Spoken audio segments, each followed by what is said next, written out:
ఏదేమో వేలల్లో వందలలో కూడా లేనటువంటిది నేను చాలా క్లియర్గా మొన్న చెప్పిన. రెండోది కౌశిక్ ఆయన స్పీకర్ గారు పర్మిషన్ ఇవ్వలే, ఆయన మాట్లాడలే. ఏదో అక్కడ ఉన్నప్పుడు మరి మీరు అఫీషియల్గా ముఖ్యమంత్రి గారు పండబెట్టి మమ్మల్ని తొక్కుతా అంటే మరి ఎథిక్స్ కమిటీ పంపించాలి కదా, అది కూడా పంపించాలి కదా. దయచేసి నేను లెజిస్లేచర్ అఫేర్ మినిస్టర్ గారికి చెప్తున్నా, మీరైతే రెఫర్ చేసినరో మరి పండబెట్టి తొక్కుడు, గోటీలు ఆడుకునుడు, మరి పేగులు తీసి మెడలు వేసుకున్నాడు, ఇవన్నీ కూడా ఎథిక్స్ కమిటీ పంపేయండి. సభా గౌరవం గురించి, సభా మర్యాదల గురించి. రెండోది స్పీకర్ గారు ప్రసాద్ గారు, ఆయనను మేము ఏ రోజు కూడా ఓ దళితుడు అనేటువంటి భావనలు కాదు, ఓ సీనియర్ నాయకుడు, ఒక మేధావి, ఉత్తమమైనటువంటి వ్యక్తిగా చూసినాం. మేము నిన్న ఇయ్యాల స్పీకర్ని ఎక్కడ మేము తూలనాడడం కానీ ఆటంకాలు కలిగించిన సంఘటన ఎక్కడ లేదు. కానీ ఒక సబ్జెక్టుని మీరు క్లియర్గా ఆ సబ్జెక్టు అధికారులు ఇచ్చినటువంటి వేరియస్ డిపార్ట్మెంట్లు ఇచ్చినటువంటి రిపోర్ట్ని మేము బయట పెడితే మీరు దాని మీద యాక్షన్ తీసుకునేది పోయి గతంలో ఇది జరిగింది అది జరిగింది, ఓకే నీ ఇష్టం. మళ్ళీ ఈరోజు కొత్తగా భూముల విషయంలో తీసుకొచ్చారు. ఒకటేమో సభా కమిటీ మీరు చెప్తే వేస్తా అని ముఖ్యమంత్రి గారు చెప్పారు, హౌస్ కమిటీ. మళ్ళా బట్టి విక్రమార్క గారు డిప్యూటీ సీఎం గారు, అదేవిధంగా శాసనసభ వ్యవహారాల మంత్రి గారు అసలు హౌస్ కమిటీకి శాంటిటీ లేదని ఆయన మాట్లాడుతూ, మరి ఏంది ముఖ్యమంత్రికి మంత్రులకు ఉన్నటువంటి ఆ డిఫరెన్స్ ఏంది? వాళ్ళేమో శాంటిటీ లేదంటుర్రు, మీరేమో హౌస్ కమిటీకి రెఫర్ చేయాలన్నా అని అడుగుతున్నారు. రెండోది అనేకమైనటువంటి అంశాలు, ఇక మీరు ఇట్లా చేస్తున్నారు అట్లా చేస్తున్నారు అని చెప్పి ఒక ఎమ్మెల్యేని పిలిచిగో మా ఎమ్మెల్యే పైల్వాన్ అని చెప్పి, ఏం అంటే మనము శాసనసభలో కుస్తీల పోటీలు ఏమైనా పెట్టినామా? వ్రెజ్లింగ్ ఏమైనా అవుతుందా? ఈరోజు ప్రజాస్వామ్యం లోపల ప్రజలు వారి యొక్క కాన్స్టిట్యున్సీ కావచ్చు, లేకపోతే ఆ ప్రజల యొక్క హక్కులు కాపాడడానికి, వాళ్ళకు మేలు జరగడానికి శాసనసభ జరుపుతుంది. ఇప్పుడు రాహుల్ గాంధీ గారు పార్లమెంట్లో సభా సంఘం వేయమన్నాడు. అంటే సభా సంఘం వేయమని చెప్పి డిమాండ్ చేయడం అదొక రాజకీయ పార్టీకి నైతికమైనటువంటి హక్కు. ఒక సభ్యునికి కావచ్చు, పొలిటికల్ పార్టీకి కావచ్చు. మీరు ఆ విషయాన్ని పక్కన పెట్టి ఇదేంటంటే ఫేర్గా విచారణ జరగదనేటువంటి ఉద్దేశంతో కదా చెప్పింది. రెండోది మమ్మల్ని సస్పెండ్ చేశారు. ఏంది సెషన్ అంతా సస్పెండ్ చేశారు. ఎందుకంటే మా బలమైనటువంటి గొంతుక ఒక ప్రతిపక్ష పార్టీగా ప్రజల పక్షాన నిలబడేటువంటి మా గొంతుకని మీరు సస్పెండ్ చేసి హౌస్కు రాకుండా, రేపు అప్రాప్రియేషన్ బిల్లు ఉంది, దాని మీద మేము బలంగా కడిగేస్తామని ఈ రాష్ట్రంలో మీరు మేనిఫెస్టో పెట్టి ఎన్నికల ముందు ఈరోజు మీరు చేస్తుంది ఏంది? ఇవన్నీ అంశాలు వస్తాయని చెప్పి మీరు సభను తప్పుదారి పట్టించి మమ్మల్ని బయటికి పంపేటువంటి ప్రయత్నం మీరు చేశారు. ఓకే, ఇవాళ పంపిస్తుండవచ్చు, అల్టిమేట్గా మేము ప్రజలలోనే తెలుసుకుంటాం, మాకేం అభ్యంతరం లేదు. మేము కొట్లాడుతుంది ప్రజల కోసం, ప్రజాస్వామ్య ప్రక్రియ కోసం, మీరు ఎన్నికల ముందు ఇచ్చినటువంటి హామీల గురించి. కళ్యాణ లక్ష్మితో పాటు తులం బంగారం ఇస్తే ఆ బహుజన బిడ్డలు బాగుపడతారనే కదా మేము అడుగుతుంది. మీరు అంబేద్కర్ అభయాస్తం అని చెప్పి 12 లక్షల రూపాయలు ఇస్తే ఆ దళిత బిడ్డలు బాగుపడతారని కదా మేము అడుగుతుంది.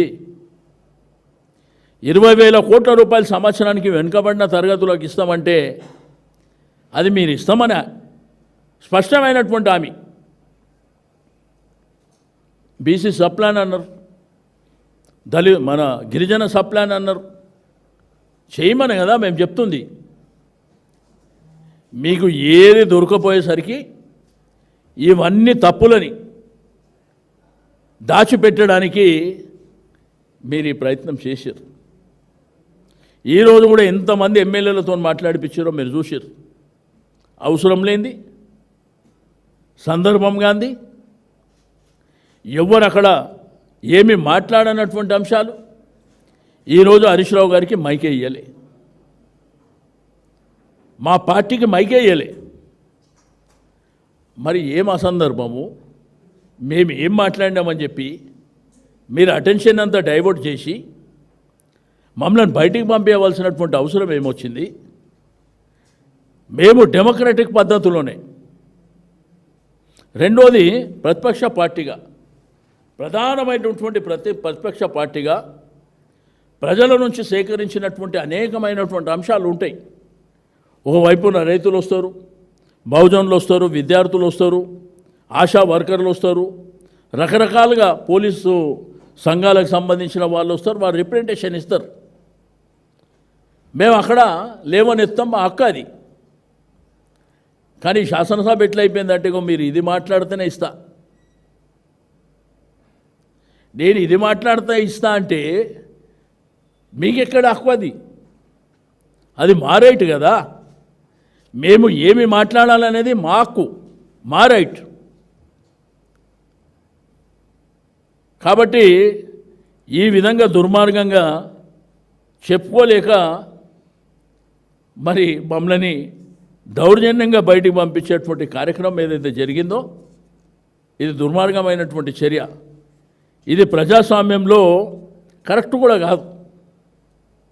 డెఫినెట్గా మేము చెప్పే అంశాలు వినాలి, మా డిమాండ్కు నిలబడాలి. తప్పకుండా మేమేం వేగ్గా ఎలిగేషన్ చేసినటువంటివి కావు. అధికారులు ఇచ్చినటువంటి రిపోర్ట్లనే ఆర్టీఐ ద్వారా సేకరించి మా ఉపనాయకులైనటువంటి హరీష్ రావు గారు వారు పెట్టిండ్రు.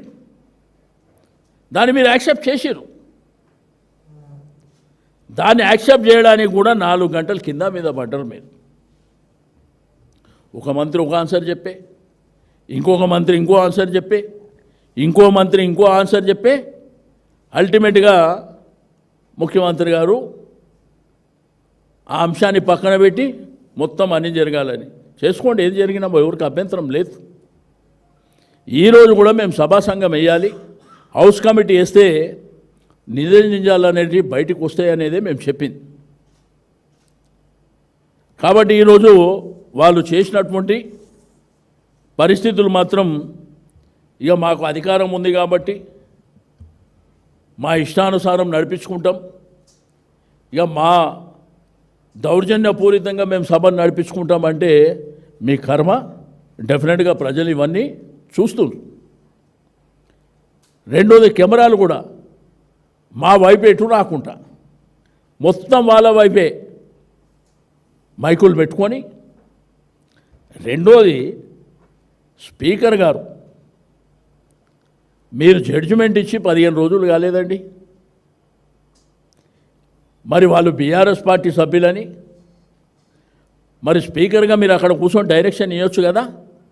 మీరు ఎందుకయ్యా అటువైపు కూర్చున్నారు, ప్రతిపక్షం వైపు కూర్చోవాలని మీరే చెప్పాలి కదా. వాళ్ళకు మైక్ ఇచ్చి మమ్మల్ని తిప్పిస్తారా? అంటే ఇదేనా డెమోక్రసీ? ఇదేనా ప్రజాస్వామ్యం అంటే?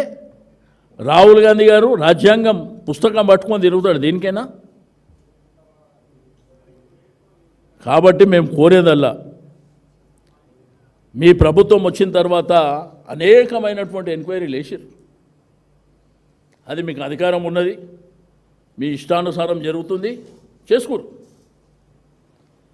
మేము ఈ విషయంలో ఎట్టి పరిస్థితుల్లో మేము వెనక్కి తగ్గేది లేదు. డెఫినెట్గా ప్రజాక్షేత్రంలోకి వెళ్తాం.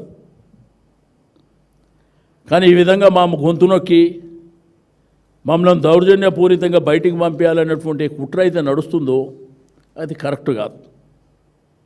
నేను కొన్ని వర్గాల వాళ్ళకు కొన్ని పదవులు ఇచ్చినా అని చెప్పడం కాదు. కొన్ని వర్గాల వారికి పదవులు ఇచ్చినా సంతోషమే. కానీ వాళ్ళకి ఏమేమి కేటాయిస్తా అన్నారు, ఏమి ఇస్తుండ్రు, అవి కదా ఇంపార్టెంటు. రాష్ట్రంలో రైతాంగమే అనేకమైనటువంటి సమస్యలు ఉన్నాయి. మీరు ఇచ్చిన 6 గ్యారెంటీలు, 420 హామీలు, కొంతమంది అయితే ఇప్పుడే చేసేసినామని చెప్తున్నారు. మరి మాకు కూడా తెలియాలి కదా, మేము కూడా ప్రజాప్రతినిధులం కదా.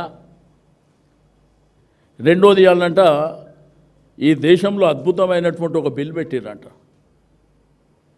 ఏంది? అమ్మా నాయనలకు సంరక్షణ.